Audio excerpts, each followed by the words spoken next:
Tasty కట్టు పొంగలి.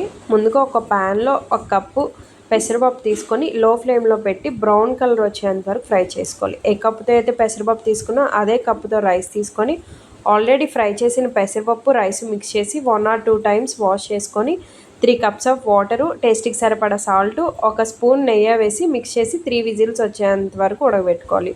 ఈలోగా 3 cups ఆఫ్ వాటర్ పక్కన బాయిల్ చేసుకొని ఆల్రెడీ ప్రెజర్ పోయిన తర్వాత ఆ రైస్లో ఈ వేడి వాటర్ కూడా వేసుకోవాలి. ఓన్లీ హాట్ వాటర్ వేసుకోవాలి, చల్ల వాటర్ వేసుకోకూడదు. బాగా మిక్స్ చేసి పోపు కోసం ఒక ప్యాన్లో 3 స్పూన్స్ ఆయిల్, 5 స్పూన్స్ నెయ్యి ఎంత ఎక్కువ వేసుకుంటే అంత టేస్ట్ బాగుంటుంది.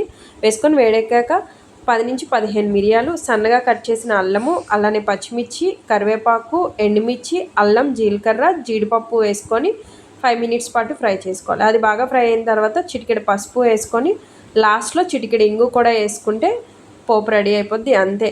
ఆ నెయ్యి ఫ్లేవర్తో రైస్ తింటే ఉంటుందండి టేస్ట్ వేరే లెవెల్. పికిల్ ఆర్ చట్నీ దేనితో అయినా కాంబినేషన్ సూపర్.